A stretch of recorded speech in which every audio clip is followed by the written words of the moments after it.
The golden child brother got my fiancée pregnant. After 5 years, he is in a coma. And my mom has asked me to step in as the father for his child. The room was eerily silent as I stood there. 1,000 thoughts colliding in my head. I remember it vividly, the day my world fell apart. It was supposed to be the happiest time of my life. Karen and I were engaged, about to start our future together. But that day, when my brother, Chris, and Karen sat me down, I had no idea the storm that was about to hit me. My family, my love, my dreams, everything crumbled in an instant. 5 years ago, just a month before the wedding, I learned that my fiancée, Karen, had been secretly seeing my brother. They decided to tell me only because she was pregnant with his child. And they planned to be together. It felt like an elaborate nightmare. I wanted to scream, wanted to turn back time to fix whatever had gone wrong. But the truth was right there, staring at me with merciless clarity. My mother, who had always been supportive of me, shocked me even more. She openly backed their decision. I remember her words. They are in love. And they are having a baby. You need to accept this. The betrayal from Karen was painful. But my mother's endorsement of their relationship shattered me on a different level. She showed more concern for the unborn child than for the son standing in front of her, whose heart she was breaking. My father stayed silent, looking ashamed, but still, there was no support for me, no one on my side. Chris and Karen moved into my parents' home, and I was effectively pushed out, both emotionally and physically. I had nowhere to go, no one to talk to. We had to cancel the wedding, which my parents took care of so I wouldn't need to be involved. They seemed more concerned about my inconvenience than about the immense emotional turmoil they had thrown me into. I left, packed up my life, and severed contact with them. The sense of betrayal ran so deep that I couldn't bear to be around any of them. Over the next few years, I tried to rebuild myself. I had loved Karen since we were teenagers. We had gone through so much together, school, college, career struggles, and suddenly, none of it mattered. She was in love with my brother now. And they had a family. I was left alone, trying to make sense of what had happened. Therapy helped, but there was always a hole in my heart that never fully healed. I knew I had to keep moving forward, but part of me felt like I was just going through the motions. Then, last week, my mother called me for the first time in 5 years. I ignored her calls initially, assuming it was some trivial matter that I had no interest in. But she was persistent, and curiosity got the better of me. When I finally picked up, she was crying. She told me that Chris had been in a terrible accident, a hit and run, and he was in a coma. She wanted me to come back, to help support Karen and their son. She wanted me to take on the role that Chris could no longer fulfill. The absurdity of it stunned me. She was asking me to step into my brother's shoes, to be there for the woman who had betrayed me and the child that was not mine. I couldn't believe her audacity. I hung up, furious and confused. Did she not understand what she was asking of me? I had spent years trying to heal, trying to put that part of my life behind me. And now she wanted me to come back, as if nothing had happened, as if I could just pretend to be the father of my brother's child? I blocked her number again, wanting nothing to do with any of it. But the thought wouldn't leave me alone. As much as I tried to go about my life, I couldn't shake the feeling of guilt. I imagined Chris lying in that hospital bed, Karen sitting beside him, their son asking where his father was. I hated myself for feeling sorry for them. They had destroyed me, and now they were suffering. And part of me felt like I should be there. It was irrational, I knew, but emotions often are. I reached out to my father, thinking he might be more understanding. But he echoed my mother's sentiments. He said that I was still part of the family, that they needed me now more than ever. He said that blood was thicker than water, and that it was my duty to stand by them in times of need. The pressure was immense. I found myself torn between the anger and betrayal I had felt for so long and the guilt of not being there for my family. But then I remembered the long nights of crying, the emptiness I had felt after being abandoned by everyone I loved. No one had been there for me when I needed them. Not Karen, not my parents, not even Chris. They had made their choices. And now it was my turn to make mine. I decided to focus on myself, on my own mental health, and not let myself be dragged back into their chaos. I started to share my story online, hoping for some objective advice. The responses I received were overwhelming. People told me that I wasn't obligated to put myself through more pain for people who had shown me nothing but betrayal. They reminded me that it was okay to prioritize my own well-being. That it was okay to walk away from toxic situations, even if those situations involved family. It was exactly what I needed to hear. For so long, I had felt like the bad guy, like I was doing something wrong by not wanting to help. But now I realized that I had every right to protect myself from further harm. One story that stood out to me was about a man named David, whose family had similarly turned their back on him when he needed them most. He shared how he had spent years trying to win back their approval, sacrificing his own happiness in the process. It wasn't until he finally cut ties that he began to heal and find true peace. David's story resonated with me deeply, and it gave me the courage to stick to my decision. I knew that if I went back now, I would only be opening old wounds and setting myself up for more pain. My mother, however, was not ready to let go. A few days later, she showed up at my house. I was exhausted from work, and seeing her there filled me with dread. I wanted to turn around and leave, but she saw me before I could. She started off calmly, trying to make small talk, but I could feel the tension building. Eventually, I couldn't hold back any longer. I asked her why she had been spreading lies about me, telling people that I had wished ill on Chris, that I was using this as some sort of revenge. She denied it, but her eyes told a different story. The conversation quickly escalated, and soon she was screaming at me, accusing me of abandoning my family when they needed me most. I was done. I walked away, leaving her standing outside my house, still yelling. I knew then that there was no point in trying to reason with her. She was too caught up in her own narrative to see things from my perspective. I had to protect myself, and that meant cutting ties once and for all. I blocked her again, and this time, I knew it was for good. I couldn't keep letting them pull me back into their drama. I had to move forward, for my own sake. In the days that followed, I focused on my own healing. I went back to therapy, started reconnecting with friends, and even opened up to a few of them about what had been going on. Their support was invaluable. They reminded me that I wasn't alone, that I had people who cared about me and wanted the best for me. It was a stark contrast to the way my family had treated me. And it made me realize that family isn't always about blood.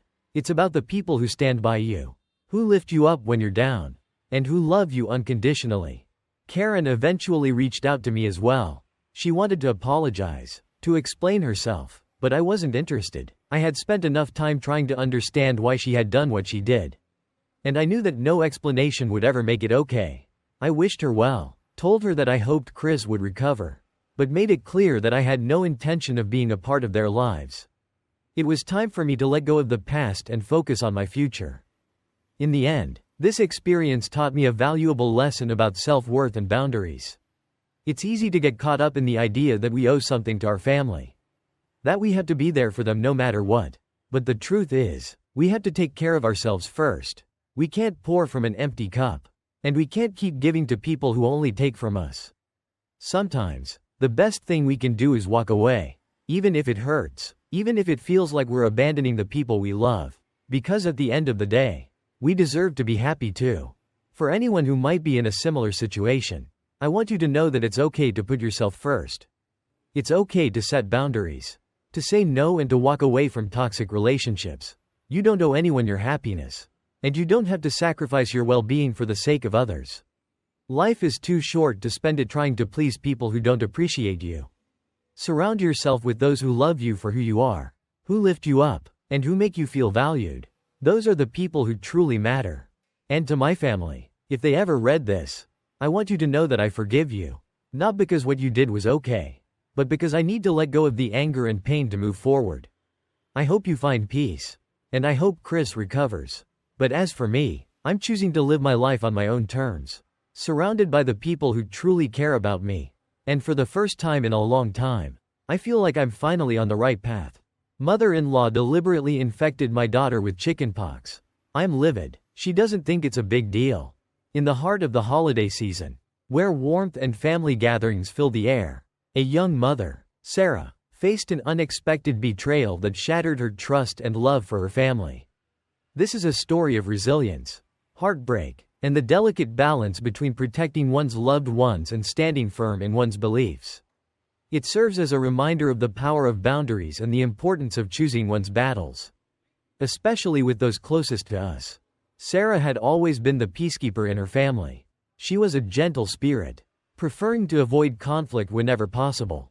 Her husband, Michael, had grown up in a household where his mother, Trish, ruled the roost. Trish, with her dominant personality and unyielding opinions, often clashed with Sarah's more laid-back approach, especially when it came to parenting their daughter, Annie. Sarah believed in letting her daughter explore and learn at her own pace, while Trish held on to traditional, often rigid, methods of parenting. But as the holiday season approached, Sarah found herself torn. Michael's family lived 12 hours away, and this would be their first Christmas with his family since Annie was born.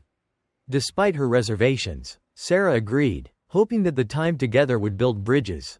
As they arrived, the warm greetings and nostalgic family anecdotes quickly softened her heart. But underlying tensions soon began to surface. One afternoon, Sarah and Michael left to do some holiday shopping, entrusting Annie's care to Trish. When they returned, Sarah noticed Annie lying on an unfamiliar blanket, one that seemed old and worn. Trish mentioned it was a gift from a friend, and Sarah brushed off her initial unease, focusing instead on making the best of the holiday. However, in the days that followed, Sarah noticed Annie scratching incessantly, her tiny fingers working at the red spots that began to cover her delicate skin. A visit to the doctor confirmed Sarah's worst fears. Annie had contracted chickenpox. Sarah's heart sank. She couldn't shake the feeling that the old blanket might have been a deliberate attempt by Trish to toughen up her granddaughter, exposing her to the illness in a misguided attempt to build immunity. Sarah's anger boiled over when she confronted Trish, but her mother-in-law dismissed her concerns, insisting that chickenpox was a harmless rite of passage. What hurt most was Michael's response. He stood by his mother, brushing off Sarah's concerns as overprotective, insisting that Trish had only done what she thought best. Sarah felt isolated, her own husband's loyalty lying with his mother rather than his wife and daughter. The ride home was tense, filled with unresolved anger and painful silence. Michael and Sarah argued, with Michael defending Trish and Sarah feeling more betrayed than ever. She began questioning her place in this family and wondering whether she could continue to expose her daughter to such disregard for her health and well-being. After returning home, Sarah started to process the depth of her feelings. She realized that this was not just about a single incident of chickenpox. It was about a pattern of dismissive behavior, a lack of respect for her choices as a mother, and a fundamental difference in values. She saw clearly that setting boundaries was necessary, not only for her own peace of mind but for her daughter's safety and well-being. In a parallel story, another family faced a different, yet equally challenging, struggle. John, a husband and father, found himself competing with his wife's newfound obsession with the gym and a gym friend who had become too close for comfort. Their relationship, once grounded in mutual love and respect, was eroded by her frequent absences, leaving John to shoulder the responsibilities of an unborn child and a home that no longer felt like one. John's wife, caught in the allure of new beginnings and a thrilling gym lifestyle, began spending more time away, leaving John to face the lonely silence of a home without her presence. Despite his efforts to confront her and discuss his feelings, she remained distant, eventually confessing to an affair. Heartbroken, John struggled with the realization that the life he had envisioned was crumbling before his eyes. Yet, his love for his child and his sense of duty as a father kept him from walking away completely. As John tried to find stability amid the chaos, he learned the importance of letting go. Instead of clinging to a fractured relationship, he chose to focus on his child, finding strength in his role as a father. In this journey, John discovered that sometimes the most difficult battles are the ones within ourselves. Learning to embrace change and accept the things we cannot control. These two stories are windows into the lives of those who find themselves navigating the stormy seas of family conflict and betrayal. Whether it's a mother-in-law's disregard for parental boundaries or a spouse's infidelity, both Sarah and John learned invaluable lessons about self-respect, resilience, and the power of personal boundaries. By setting firm boundaries with her in-laws, Sarah was able to reclaim her sense of agency, ensuring that her daughter's safety and her own peace of mind were prioritized. She learned that sometimes, The only way to preserve a relationship is to redefine it, even if that means limiting the role others play in her life. For John, his journey taught him that love is not about holding on at all costs. Instead, love sometimes means letting go, making space for new beginnings, and finding fulfillment in unexpected places. By shifting his focus from a broken relationship to a hopeful future with his child, John was able to move forward, carrying the lessons of his past but not letting them define his future. But the story doesn't end there. Life has a way of challenging us just when we think we've found solid ground again.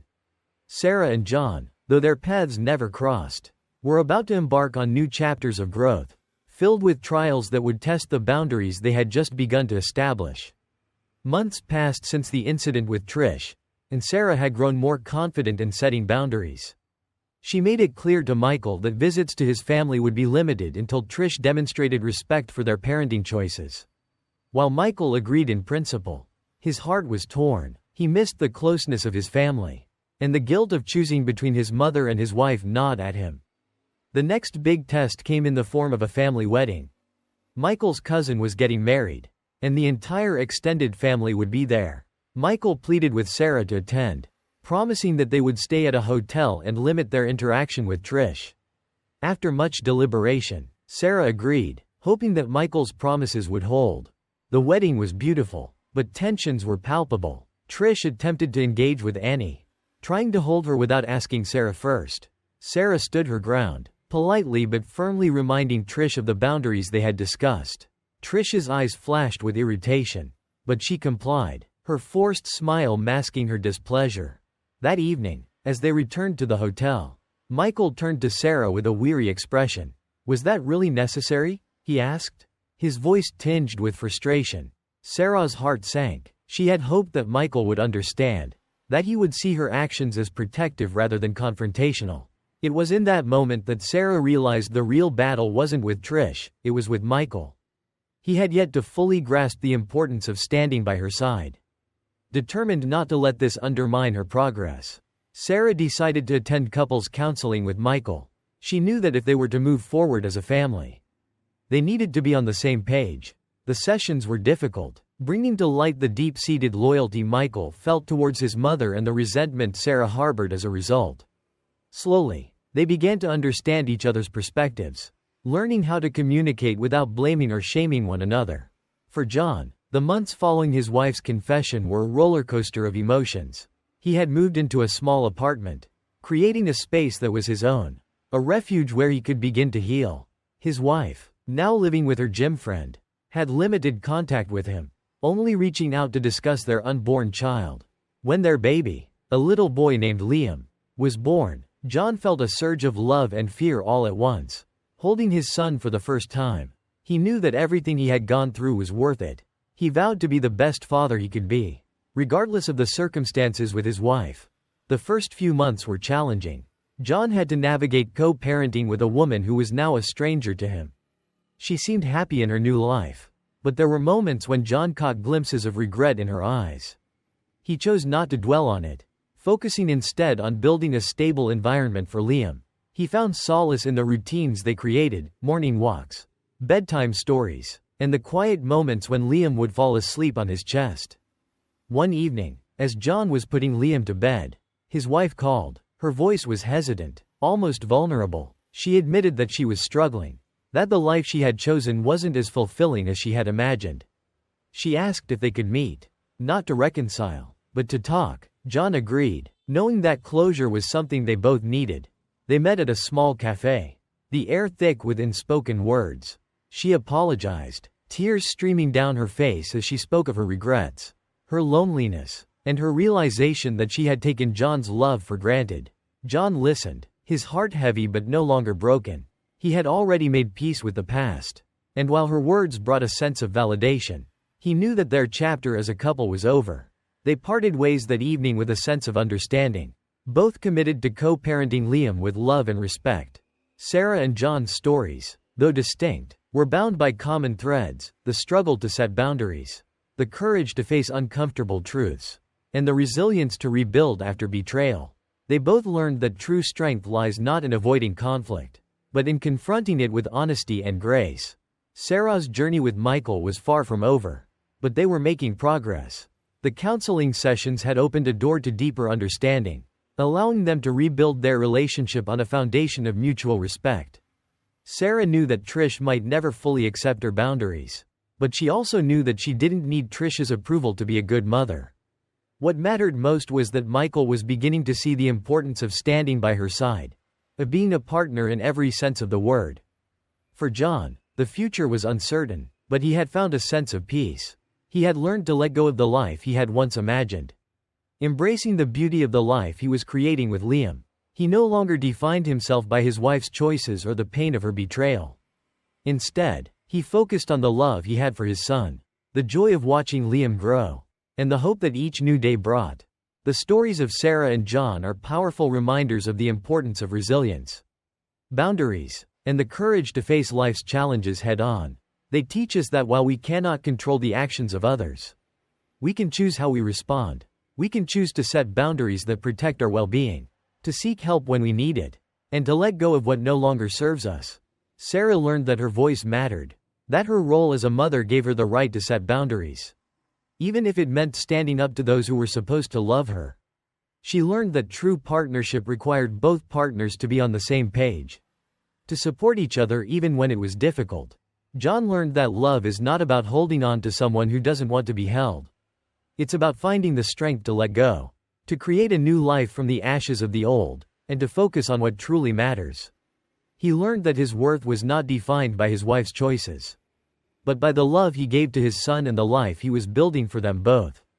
In the end, both Sarah and John found redemption not in the actions of others, but in their own choices, the choice to stand firm, to let go, and to move forward with hope and courage. Their stories remind us that while life is often unpredictable and filled with challenges, it is also filled with opportunities for growth, healing, and new beginnings.